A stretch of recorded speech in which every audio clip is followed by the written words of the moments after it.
Bem, então uma boa tarde para todos que nos acompanham. Eu gostaria, primeiramente, na pessoa da Andréia, que nos fez o convite, de agradecer, por essa oportunidade de estarmos juntos para refletirmos em torno do Evangelho do Cristo, em torno da doutrina espírita, e neste ano tão especial para a casa, uma marca assim muito representativa, um século de serviço com Jesus. O Centro Espírita Regeneração vai completando, certamente preparando ainda muitos anos mais de trabalho, muitos corações a serem beneficiados por esse trabalho, assim como tantos outros já foram. Então ficam aqui os nossos votos, de muita luz, de muita inspiração no serviço com Jesus, para todos os trabalhadores que fazem parte dessa família espiritual, seja no plano dos encarnados, seja entre os desencarnados.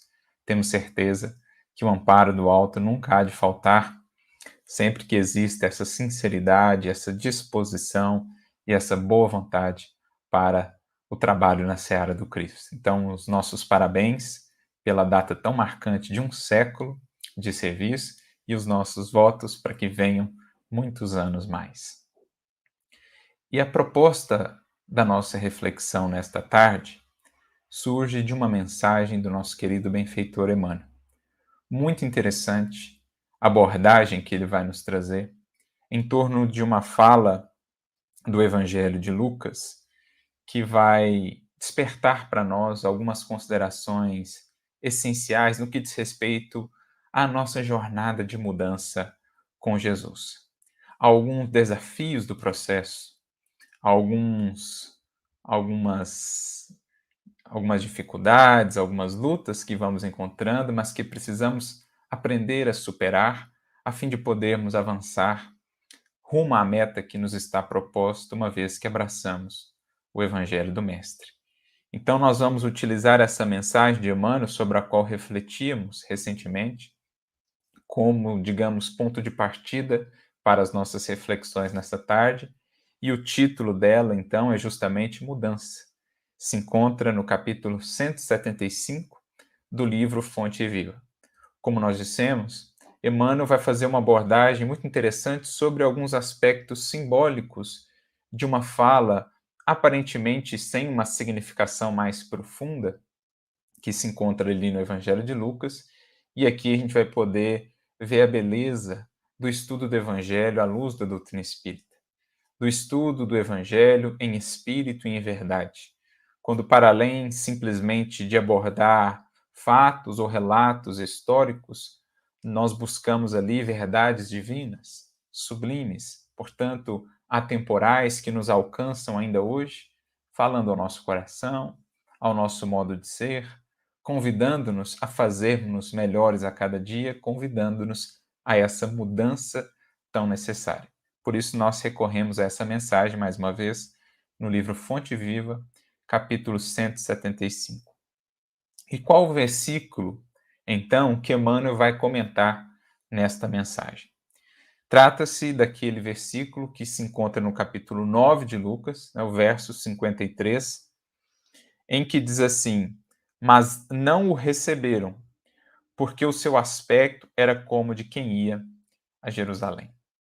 Então, antes da gente entrar no comentário de Emmanuel, propriamente dito, vamos fazer aqui uma breve contextualização.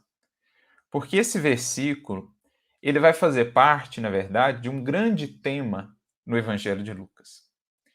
Existe aí, digamos, uma jornada que está inserida no Evangelho de Lucas, perpassando vários dos seus capítulos. Jornada essa, ou narrativa essa, que é estudada, analisada por diversos estudiosos. É a chamada narrativa da viagem a Jerusalém, que se inicia no versículo 51 deste capítulo 9, quando Jesus manifesta o desejo, manifesta ali o desígnio de ir a Jerusalém, e vai se concluir lá no final do capítulo 19, passando por um eixo central, digamos ali, um ponto central, como que um ápice, um momento culminante ali, no capítulo 13, mais ou menos na metade desse processo. E o que é interessante nessa estrutura da narrativa dessa viagem a Jerusalém? É que, simetricamente, a esse ponto do meio, que está lá no capítulo 13, a gente vai ter temas, né, semelhantes. Considerando esse centro, os temas correspondentes em posições simétricas relativamente a esse centro vão tratar do mesmo assunto.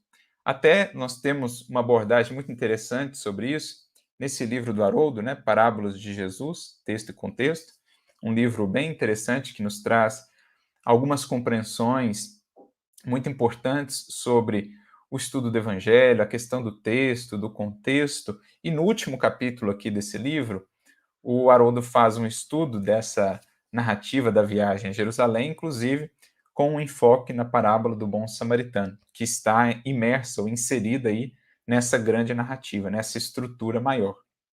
E aí ele apresenta, inclusive, uma figura, né, um desenho esquemático na forma de uma pirâmide, vamos dizer assim, em que ele ilustra essa simetria dos temas, dos assuntos, considerando o início, lá no capítulo 9, o final lá no capítulo 19, esse eixo central ali passando pelo capítulo 13, e então como que os temas a se distribuírem simetricamente, formando como que uma espécie de pirâmide, né?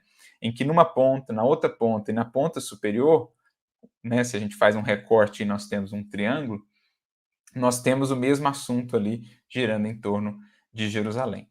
E claro, a gente vai ver aqui no texto de Emmanuel, Jerusalém vai ter aqui uma conotação mais do que uma referência à cidade propriamente, ao local geográfico, àquele momento histórico, vai ter uma significação aqui profundamente simbólica para nós.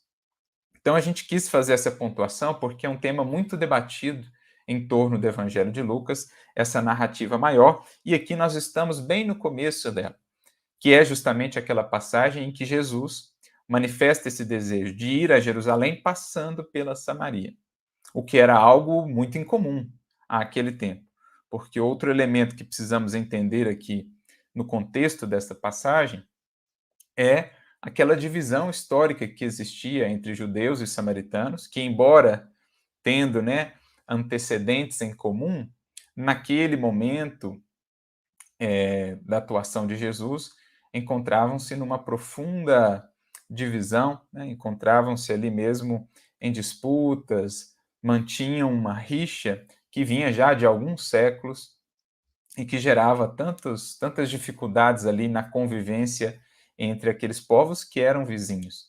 Por isso, os judeus em deslocamento, por exemplo, para a Galileia, mais ao norte, aqueles que vinham de Jerusalém, evitavam passar pela Samaria, faziam um contorno ali, margeando o Rio Jordão, e da mesma forma, os que vinham do norte, da região da Galileia, ou mais ao norte até, descendo para a Judéia, Jerusalém e tudo mais, também faziam esse contorno, evitavam essa convivência, porque era uma convivência muito conflituosa por uma série de motivos que não vêm aqui ao caso, tanto disputas religiosas, culturais, étnicas, mas enfim, era um contexto bem difícil entre aqueles povos. E, no entanto, Jesus, para a surpresa dos discípulos, emite esse propósito de ir a Jerusalém passando pela Samaria.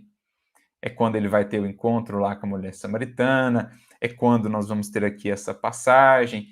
Pouco depois dessa passagem pela Samaria, nós vamos ter Jesus trazendo aquela parábola em que ele elege como herói ou personagem principal da parábola, inclusive um bom samaritano, né? Já preparando novos ares para aquela relação, ajudando a abolir, né, no coração dos discípulos, dos seus seguidores, alguns preconceitos seculares, alguns muros, algumas barreiras que haviam sido criados para que a verdadeira fraternidade pudesse se estender, para que os discípulos pudessem compreender a verdadeira missão do Evangelho, que é congregar as nações, os corações, os povos em torno dessa unidade de amor, de fraternidade, que nos congrega a todos como filhos do mesmo Pai Criador. Então é muito interessante já a gente entender esse contexto, a escolha de Jesus, como Jesus vai até preparando, digamos assim, o momento propício para contar essa parábola do bom samaritano, porque a gente vê nessa passagem, do qual este versículo faz parte, que os próprios discípulos de Jesus também tinham lá suas dificuldades nessa convivência. Porque assim que eles projetam então essa jornada, passando pela Samaria, Jesus envia alguns discípulos à frente para que conseguissem hospedagem, para que pudessem ali encontrar acolhida, né? Lembrando que era uma jornada muito difícil, demandava aí vários dias, né? O ambiente muitas vezes era áspero, era realmente bem severo, bem difícil de lidar, e existia, e ainda existe, né, especialmente lá naquelas regiões do interior e tudo mais, essa tradição no Oriente da hospedagem.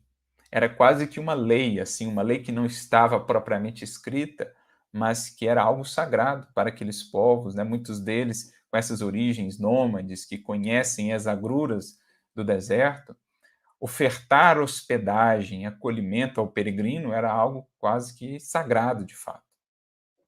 E, nesse contexto, então, Jesus envia os discípulos à frente para que pudessem conseguir essa hospedagem com os samaritanos, e uma vez que os seus discípulos são reconhecidos como judeus em direção a Jerusalém, não são então acolhidos.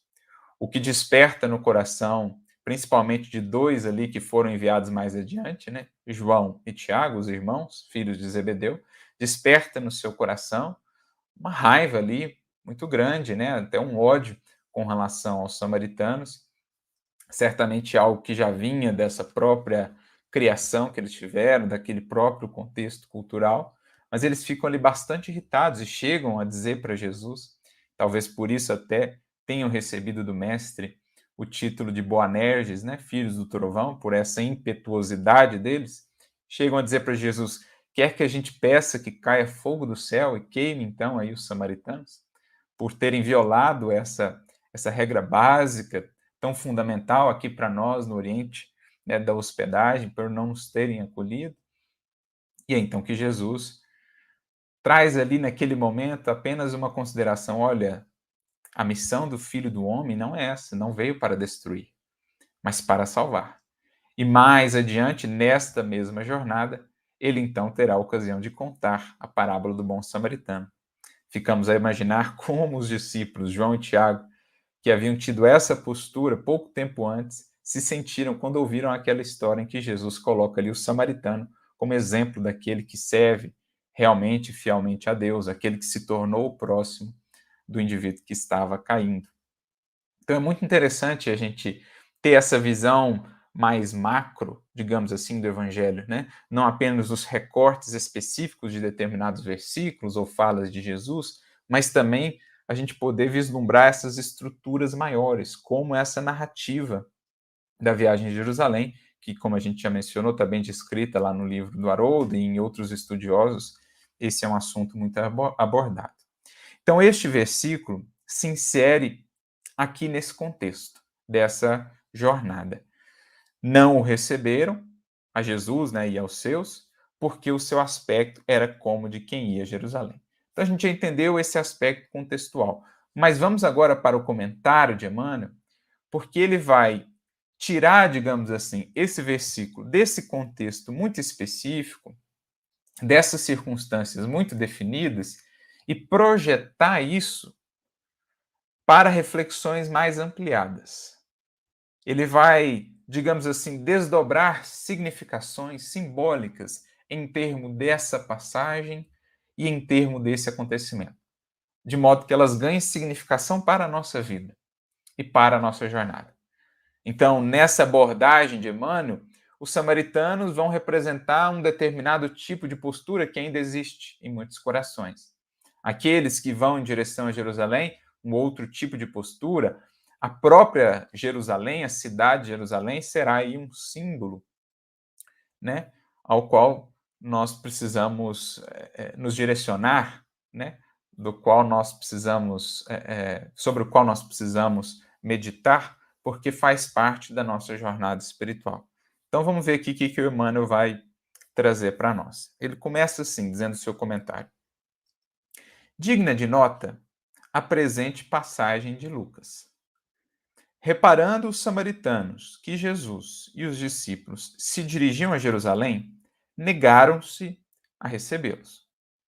Então, como a gente já explicou aqui, por uma série de motivos, mas, sobretudo, por conta daquelas rixas, daquela convivência conflituosa que existia naqueles tempos entre judeus e samaritanos. Então, uma vez que eles foram identificados como judeus em direção a Jerusalém, não foram acolhidos, o que era ali uma espécie de afronta mesmo, tendo em vista essa quase que lei de hospitalidade, de acolher o peregrino, que existia, que vigorava naqueles tempos, e como a gente mencionou ainda hoje, né, nas comunidades mais interiores ali do Oriente, é algo muito importante isso. Identificaram-nos pelo aspecto. Se fossem viajores com destino a outros lugares, talvez lhes oferecessem hospedagem, reconforto, alegria. Então, Emmanuel já está começando a fazer aqui, e isso que é o bacana, né, do estudo do Evangelho que Emmanuel vai nos proporcionando, como ele vai cadenciando as suas reflexões, como ele vai amarrando os conceitos, né, muito didaticamente. Ele começa a construir aqui o entendimento simbólico da passagem. Se esses viajores estivessem destinados a outros rumos que não Jerusalém, talvez tivessem sido acolhidos, recebido ali o reconforto, né, a hospedagem, a alegria. Emmanuel está com isso preparando a reflexão sobre o que significa esse ir a Jerusalém. E aqueles que estão nessa jornada, que muitas vezes não serão acolhidos por estarem nessa jornada, por serem reconhecidos como alguém que está nessa jornada. E o que significa, então, aqueles que ainda não buscam essa jornada, ou não acolhem, não sintonizam, não afinizam com aqueles que já estão inseridos nessa jornada. Então é muito importante isso, porque a gente vai fazer aqui uma transposição. Sair daquele contexto específico de judeus, samaritanos, aquele contexto histórico, e projetar isso agora para uma significação espiritual, em que estejamos aqui inseridos também como personagens desse acontecimento. Por isso, na próxima frase, Emmanuel já traz a pergunta, né? Não se verifica até hoje o mesmo fenômeno com os verdadeiros continuadores do Mestre? Então, nós temos Jesus, os seus seguidores em direção a Jerusalém. E por estarem em direção a Jerusalém, não são ali acolhidos. O que Emmanuel faz? Ele vai conectar essa jornada a Jerusalém com a jornada que todo seguidor do Cristo vai empenhar, vai desenvolver. Os que estão em jornada para Jerusalém, já vamos entender o que é isso, serão aqui entendidos como seguidores de Jesus, como os que já abraçaram a proposta do Cristo, que essencialmente é uma proposta de mudança, renovação, que, por conseguinte, vai nos levar a experiências de testemunho, de aferição da sinceridade das nossas propostas de mudança. Então, a gente vai passar por testemunhos, por desafios, se quisermos seguir nessa jornada. Aqueles que não vão acolher os que estão na jornada, já até aprendemos, são os que ainda não despertaram para essa necessidade de mudança. Os que ainda estão muito bem acomodados nos padrões do mundo, ou com as ilusões do mundo, com os vícios que ainda vigoram de uma maneira geral na humanidade terrestre. Esses não vão sintonizar tanto, não vão estar assim tão abertos, tão receptivos aos que já estão comprometidos com essa jornada ascensional de aperfeiçoamento de si mesmos, né? Não compreenderão esses que já estão empenhando a jornada. Então aqui a gente já começa a realmente alcançar o sentido mais geral da lição que Emmanuel quer nos trazer. Jerusalém para nós simboliza aqui testemunho de fé. Isso é muito interessante. A jornada a Jerusalém, no contexto das Escrituras, é um símbolo, muitas vezes, dessa jornada para os grandes testemunhos, dessa jornada ascensional da criatura buscando aproximar-se de Deus, aprofundar a sua experiência com o Criador, comungar mais inteiramente, profundamente com as suas leis. Tanto é assim que Jesus, né, conclui a sua tarefa nessa jornada para Jerusalém lá com a crucificação, né, em Jerusalém. Nas compreensões dos mestres daquele tempo e tudo mais, um aspecto simbólico até, né, Jerusalém seria o lugar mais alto do mundo, né? Não geograficamente, propriamente, porque não era assim tão alta, né? Mas espiritualmente, porque na tradição deles consideravam ali o local da presença divina, de modo que dirigir-se a Jerusalém era dirigir-se a essa relação mais profunda com Deus, aprofundar essa experiência, né? Tanto que eles tinham como que essa obrigação de pelo menos 3 vezes ao ano se dirigirem a Jerusalém, nas 3 principais festas, né, que aquele povo tinha, e os estudiosos eles enxergavam isso, ou a ida a Jerusalém, como a ida a esse local onde Deus poderia ser visto e eles poderiam ser vistos por Deus. É claro que, na visão espírita, nós vamos compreendendo que Deus está em toda parte, né? O tempo, efetivamente, somos nós mesmos, na medida em que estabelecemos essa comunhão interiormente com o Criador, mas aqui fica a simbologia. Dirigir-se para Jerusalém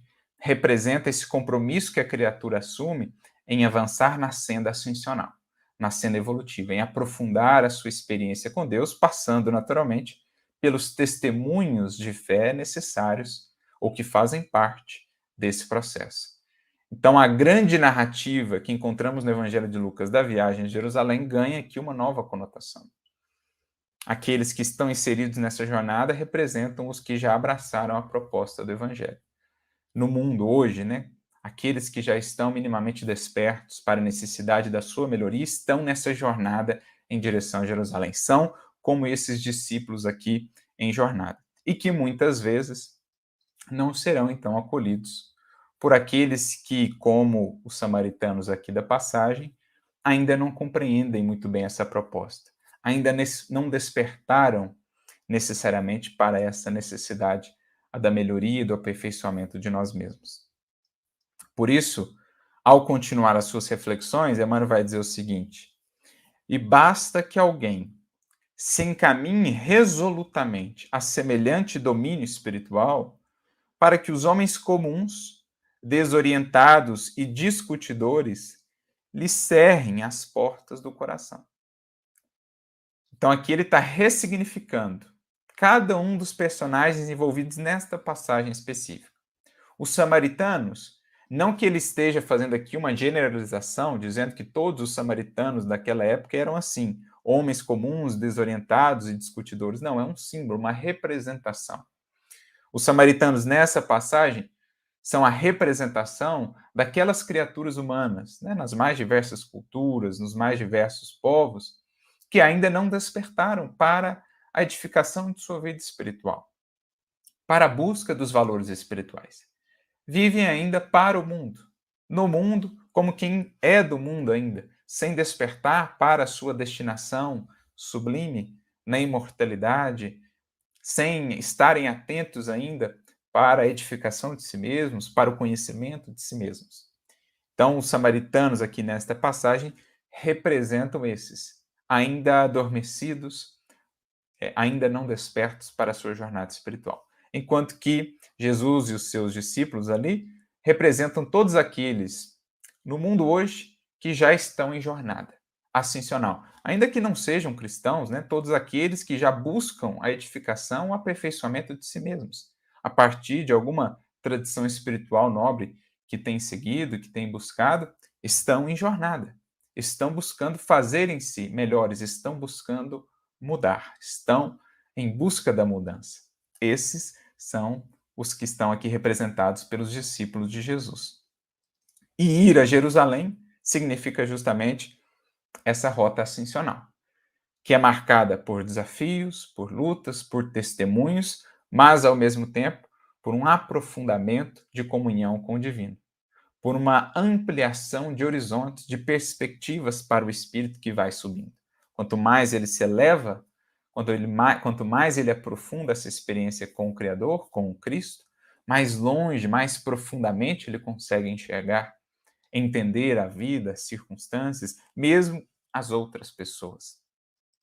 Então, olha que interessante, de uma passagem, de uma fala aqui que aparentemente descreve apenas um acontecimento ali local, né, um fato que se deu há muito tempo atrás, Emmanuel consegue extrair para nós, tirando o espírito da letra, algo muito pertinente para nós outros, indicando que os que já estivermos despertos nessa jornada com Jesus, vamos enfrentar muitas vezes a incompreensão de corações. Às vezes até de corações bem próximos a nós, que dirá daqueles que efetivamente não nos conhecem, aqueles que ainda estão realmente mergulhados, né, simplesmente nas buscas e nos valores do mundo. Faz parte do processo de todo aquele que desperta enfrentar a incompreensão, a resistência, os julgamentos daqueles que ainda não conseguem conceber buscas maiores do que aquelas glórias do mundo, do que aqui os valores que são ainda cultuados no mundo. Geralmente aqueles que vão seguir firmes nessa jornada, numa posição aí de humildade, de indulgência, de paciência, ou vão ser tidos por tolos, por fanáticos, por ingênuos, por iludidos, e assim uma série de outras considerações que poderíamos aqui enumerar. Por quê? Há aqueles que ainda estão muito presos aos horizontes da matéria apenas. Parece estranho, parece muitas vezes até loucura o que os corações mais despertos estarão fazendo, estarão a buscar. Não é isso que a história nos tem mostrado? Emmanuel mesmo, no livro Caminho, Verdade e Vida, no capítulo 78, ele tem uma mensagem chamada Verdades e Fantasias. Ele começa dizendo assim, que o mundo sempre distinguiu de maneira muito ruidosa os expositores de fantasias. Então, aqueles que surgem no mundo muitas vezes prometendo ilusões, facilidades, apenas prazeres, e glórias aqui no que diz respeito ao mundo, geralmente são os mais destacados, são os mais seguidos, são os que têm mais curtidas, né, no nosso mundo de hoje tecnológico, enquanto que o mesmo não se dá, prossegue Emmanuel, com os sinceros cultivadores da verdade. Ao longo dos séculos, de um modo geral, esses que estão comprometidos com a verdade, com a vivência da lei divina em si mesmas, têm sido tomados por loucos, têm sido perseguidos, excluídos, vilipendiados. Basta olhar a história. Quantos mártires não temos aí nas mais diversas áreas? Cientistas, filósofos, apóstolos, né, pensadores, que foram tidos por loucos, por visionários, e que mais tarde estátuas foram então erguidas em seus nomes, pelo legado precioso que deixaram para o progresso da humanidade. Então a história nos mostra o que tem sido esse processo, né? Como muitas vezes aqueles que vão abrindo caminhos, que vão abrindo fronteiras, que convidam a humanidade a despertar para a verdade, não são entendidos em seu tempo pelos seus contemporâneos, por aqueles que com eles convivem, não são acolhidos. Só mais tarde é que vêm a ser compreendidos. Mas nem por isso deixam de seguir. Nem por isso deixam de avançar para Jerusalém dos seus testemunhos. Isso nos lembra um pouco aquele próprio mito da caverna de Platão, quando ele trata dos que estão ali, né, acorrentados na caverna, olhando para o fundo da caverna, contemplando aquelas sombras que passam ali ao fundo e considerando que aquilo seja de fato a vida. E de vez em quando alguém lá se desconecta, né, consegue se libertar ali, sai da caverna, contempla lá fora o que é de fato a vida e volta então num movimento ali de fraternidade para tentar auxiliar os companheiros que ficaram lá na caverna presos.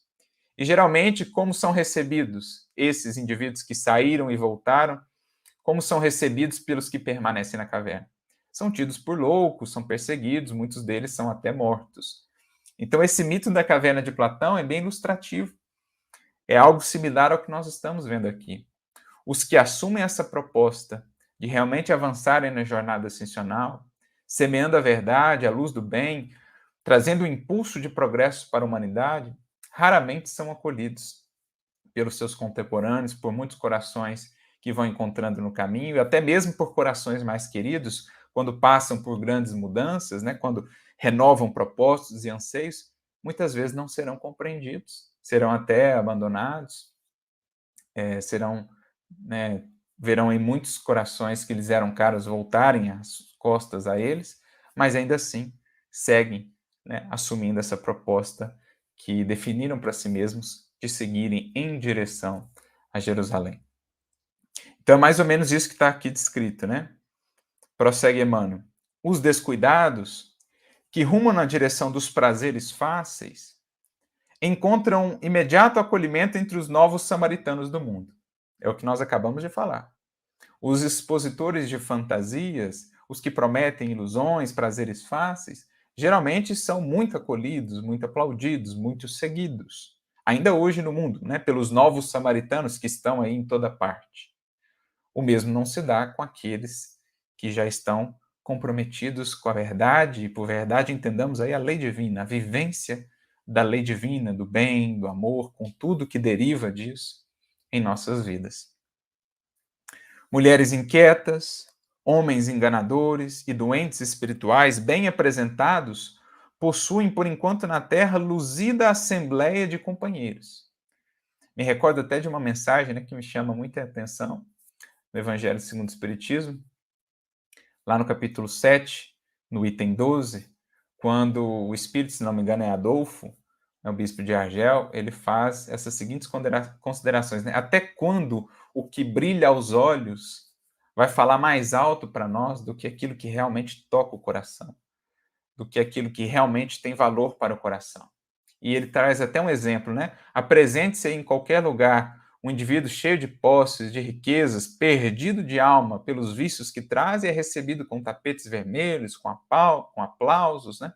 Com todas as manifestações ali de apreço. Mas o trabalhador digno, muitas vezes, aquela pessoa singela, que não tem nenhum desses brilhos do mundo, mas que tem ali a luz da honestidade, do bem, do dever bem cumprido, passa obscuramente do mundo, né? Não é reconhecida. Por quê? Isso fala ainda dos valores que o mundo cultiva. Como a maioria de nós que compomos ainda a humanidade terrestre, nos aproximamos mais desses samaritanos do que dos discípulos efetivamente em direção a Jerusalém, nós cultuamos aqueles que estão mais próximos de nós, né? Aqueles que refletem melhor os valores que ainda cultivamos.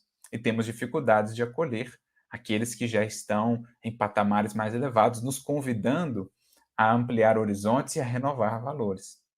Mas todos os que vamos despertando para essa jornada, esperemos também passar por isso. E estejamos dispostos e preparados para compreender os que ainda não nos compreendem. Para entender que a evolução é a escada infinita, como diz Emmanuel, que cada um terá uma faixa de visão, cada um necessitará ainda, demandará ou estará acostumado a um determinado tipo de nutrição espiritual. Como diz Paulo, alguns ainda estão muito presos, né, ou só podem digerir, digamos assim, o leite espiritual, outros já estão mais preparados para alimentos mais sólidos. É preciso que os que vamos despertando com Jesus estejamos dispostos a compreender, mesmo quando não compreendidos, a seguir, mesmo quando não bem recebidos, quando não bem amparados, até mesmo quando perseguidos, a seguir, servindo, amando, perdoando, compreendendo apesar de, e não nos afastando do alvo que estabelecemos, que é essa jornada com o Mestre em direção a Jerusalém, dos nossos testemunhos e da nossa libertação, da nossa ascensão.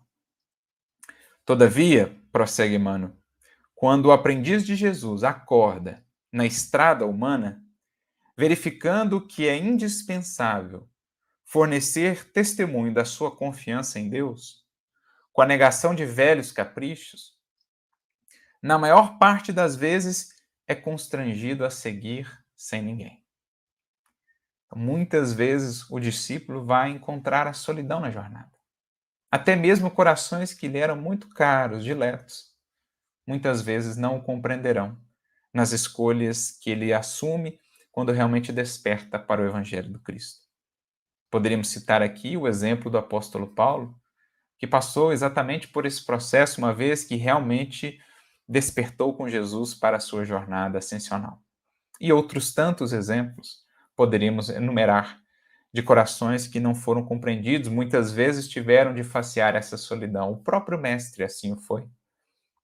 Ele que cultivou tantos amigos, que a tantos beneficiou, nos momentos mais difíceis do testemunho, esteve só.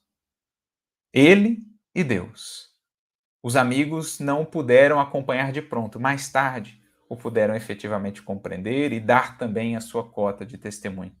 Mas Jesus já é esse primeiro exemplo para nós, de que muitas vezes, e Emmanuel tem uma mensagem bem nesse sentido no livro Caminho, Verdade e Vida, mais uma vez, no capítulo 86, quando ele fala de Jesus e dos amigos, muitas vezes quando estamos ali próximos à porta estreita, dilatando conquistas para a vida imortal, para a vida eterna, adentraremos só nessa porta, porque mesmo amigos muito queridos não saberão compreender, mas isso não deve impedir que os compreendamos, que os amemos, mesmo assim, aguardando o tempo de cada um, mas não deixando de dar os passos que já entendemos são necessários para a nossa evolução.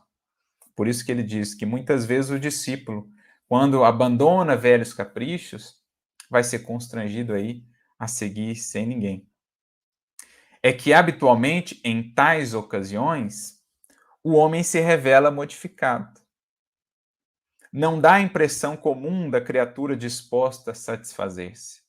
É alguém resolvido a renunciar aos próprios defeitos e a anulá-los a golpes de imenso esforço, para esposar a cruz redentora que o identificará com o Mestre Divino.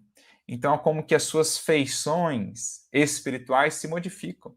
No caso aqui da passagem, eles foram reconhecidos, né, pelo seu aspecto como quem ia a Jerusalém. E Emmanuel faz essa transposição aqui, esse aspecto espiritual que vai se modificando na criatura. As pessoas começam a ver essa mudança. Algumas poucas até vão entendendo, vão estimulando, vão seguindo junto com esse coração, mas outras tantas não estarão ainda habilitadas ou dispostas a compreender essa mudança e a acolher essa nova proposta de vida, esse novo caminho, né? Preferem permanecer na posição em que têm estado, com as velhas posturas que têm adotado, e por isso essa afinidade não existe mais, né, tão próxima, tão estreita como anteriormente. Por essa razão, conclui Emmanuel no seu texto, mesmo portas adentro do lar, quase sempre não será plenamente reconhecido, porque seu aspecto sofreu metamorfose profunda. Ele mostra o sinal de quem tomou o rumo da definitiva renovação interior para Deus, disposto a consagrar-se ao eterno bem e a soerguer seu coração no grande caminho. Então, às vezes, mesmo portas adentro do lar, ele não será compreendido, porque o seu aspecto é muito distinto, porque reflete agora um novo sentir, um novo pensar, um novo buscar de quem realmente já despertou para a importância de avançar, de caminhar com Cristo em direção à Jerusalém dos nossos testemunhos pelo Evangelho e da nossa libertação interior. Então, muito interessante essa abordagem de Emmanuel, que vem preparar o coração de cada um de nós para estarmos, digamos assim, mais bem atentos, né? Mais bem preparados mesmo para quando vivenciarmos situações similares aqui como as dos discípulos. No caso deles, né, uma hospedagem material mesmo, mas muitas vezes nós não vamos receber a hospedagem espiritual. Corações não vão entender o nosso anseio de sermos mais humildes, de buscarmos realmente compreender e perdoar outras pessoas, de sermos mais pacientes, de renovarmos algumas propostas, propósitos e metas de vida. Vamos ser tidos muitas vezes por alguém, né, que se perdeu, por alguém que se deixou iludir, por alguém que está aí, né, num caminho às vezes até de covardia, de ingenuidade, de tolice, quando na verdade estamos buscando o verdadeiro caminho da liberdade com Cristo, que nasce somente a partir desses valores e desses princípios. Quantas vezes um Chico Xavier não passou por isso? Quantas vezes Eurípides Barçanufo não passou por isso, quando da sua conversão, por exemplo, lá em Sacramento? Até mesmo a família, num primeiro momento, não pôde compreendê-lo, muitos voltaram-lhe as costas, E São Vicente de Paulo o havia preparado nesse sentido, né, o seu benfeitor, e ele seguiu firme e com seu exemplo conseguiu renovar o caminho, a visão, a perspectiva de muitos. Porque são esses que mantêm-se fiéis na jornada que assumiram, apesar das lutas e incompreensões, os que realmente deixam um legado para por vir, estimulando, impulsionando o progresso de outros corações e às vezes de coletividades inteiras. São aqueles que no seu tempo não foram entendidos, muitas vezes até perseguidos e excluídos, mas que mais tarde o seu legado é valorizado, é reconhecido como um grande impulso para o progresso humano, por conta da fidelidade que tiveram, por conta de terem vivido de fato o Evangelho, compreendendo quando não eram compreendidos e seguindo sempre fiéis a Jesus na mudança que lhes cabia expressar em suas vidas. Por isso, um outro trechinho, né, de uma mensagem de Emmanuel, no livro Vinha de Luz, capítulo 77, em que ele fala desses desafios que muitos dos seguidores de Jesus encontrarão, ele diz assim: enquanto ouvires os ditames das leis sociais, dando para receber, fazendo algo por buscar alheia admiração, elogiando para ser elogiado, receberás infinito louvor das criaturas. Em outras palavras, enquanto você viver aqui apenas conforme os padrões do mundo, né? Elogiando para ser elogiado, buscando alheia admiração, fazendo alguma coisa para ser reconhecido, ou apenas se regendo pelas leis sociais, a gente vai receber infinito louvor das criaturas. Mas quando ousarmos dar aquele passo além, né? Percorrer aquela milha extra da qual Jesus fala, muitas vezes não seremos. Por isso prossegue Emmanuel. No momento em que, por fidelidade ao Evangelho, fores compelido a tomar atitudes com o Mestre, muitas vezes com pesados sofrimentos para o teu coração, serás classificado à conta de insensato. Então, enquanto a gente permanece naquela primeira posição, que é meio ali a dos samaritanos, no contexto simbólico da passagem, receberemos infinito louvor e acolhimento das criaturas. Mas, no momento em que, por fidelidade ao Evangelho, então, definidos nesse rumo a seguir, nessa jornada em que estamos inseridos, fomos compelidos a tomar atitudes com o Mestre, perdoando, por exemplo, sendo paciente, relevando, renunciando, sacrificando, seremos muitas vezes classificados à conta de insensatos, mesmo com os pesados sofrimentos do coração. Mas vem então a água viva do Evangelho de Jesus, o amor do Mestre, a balsamizar cada uma dessas chagas, convertendo essas feridas, essas dores, esses desafios em luzes que se acendem dentro de nós e ao nosso redor para a nossa caminhada. Por isso, não poderíamos deixar de lembrar aqui, em falando disso, em falando dessa jornada, de um trechinho do livro Paulo Estevam que acho que sintetiza muito bem o que foi esse processo vivido aqui pelo apóstolo Paulo. Acho que a vida dele, de certo modo, representa para nós o que é essa jornada e os desafios que ela apresenta em busca da mudança necessária para que o Cristo se reflita cada vez mais em nós. Então, lá na segunda parte do livro, no capítulo 7, nós temos uma fala de Paulo que ela sempre me marca muito toda vez que eu releio a obra. Ele está conversando com João, o evangelista, inclusive João, né, que participou daquela passagem ali com os samaritanos. E eles estão aqui depois de acontecimentos difíceis que se deram ali em Éfeso, né, por conta da perseguição.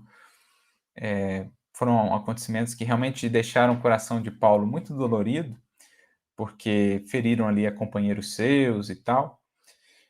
E ele então diz assim para João, né, como que num desabafo, numa confissão, mas expressando o que é essa jornada, né, para que a gente esteja consciente do que nos cabe também nessa jornada com Jesus, para nos mantermos fiéis e sabermos compreender, perdoar e perseverar acima de tudo. Nasci para uma luta sem tréguas, diz ele, que deverá prevalecer até o fim dos meus dias. Antes de encontrar as luzes do Evangelho, errei criminosamente, embora com o sincero desejo de servir a Deus. Fracassei muito cedo na esperança de um lar, tornei-me odiado de todos, até que o Senhor se compadecesse de minha situação miserável, chamando-me às portas de Damasco.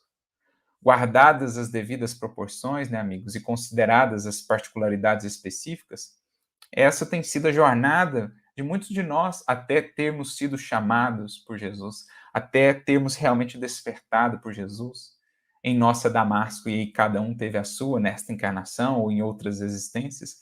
Mas como Paulo, como Saulo à época, nós também caminhamos aí por muitas sombras, por muitos equívocos, até podermos despertar para a necessidade de nos encaminharmos com Cristo em direção a Jerusalém de nossos testemunhos. Então, prossegue ele, estabeleceu-se um abismo entre minha alma e o passado. Abandonado pelos amigos de infância, tive de procurar o deserto e recomeçar a vida. Então, ele não foi acolhido, porque agora ele se dirigia a Jerusalém. Então, amigos de infância, pessoas com as quais ele havia convivido por muitos anos, agora voltavam-lhe as costas, como quando ele entra em Damasco, né? Um dos seus principais amigos ali não o acolhem, em outros momentos também. Da tribuna do Sinédrio, regressei ao tear pesado e rústico. Quando voltei a Jerusalém, o judaísmo considerou-me doente e mentiroso. Em Tarso experimentei o abandono dos parentes mais caros. Então, muitos dos corações que ainda mantinham-se ali na postura dos samaritanos, né? Quando viram que ele agora estava num rumo diferente, em direção a Jerusalém dos seus testemunhos, não mais quiseram acolhê-lo ou hospedá-lo, não puderam compreendê-lo, mas ele seguiu. Em seguida, recomecei em Antioquia a tarefa que me conduzia ao serviço de Deus. Desde então trabalhei sem descanso, porque muitos séculos de serviço não dariam para pagar quanto devo ao cristianismo. E saí às pregações, peregrinei por diversas cidades, visitei centenas de aldeias, mas de nenhum lugar me retirei sem luta áspera. Sempre saí pela porta do cárcere, pelo apedrejamento, pelo golpe dos açoites. Nas viagens por mar, já experimentei o naufrágio mais de uma vez, nem mesmo no bojo estreito de uma embarcação tenho podido evitar a luta. Mas, e aí ele conclui, concluindo para todos nós que abraçamos a jornada com Jesus, cada um com as suas lutas específicas, com os seus desafios, mas sempre adiante. Ele conclui: Jesus me tem ensinado a sabedoria da paz interior em perfeita comunhão com o seu amor. Que todos nós, que já nos reconhecemos nessa jornada, embora muitas vezes incompreendidos, embora muitas vezes lidando com a solidão, saibamos encontrar em nós essa paz do Cristo no íntimo de nosso coração, seguindo firmes em direção a Jerusalém da nossa ascensão e da nossa libertação, compreendendo, servindo, amando, ainda mais, apesar de muitas vezes não compreendidos. Que Jesus, portanto, nos abençoe e inspire a todos nessa jornada de mudança tão essencial, tão fundamental, porque a nossa contribuição mais verdadeira e mais legítima também para a mudança, para a regeneração do mundo ao nosso redor. Um grande abraço para todos, muita paz e muita luz.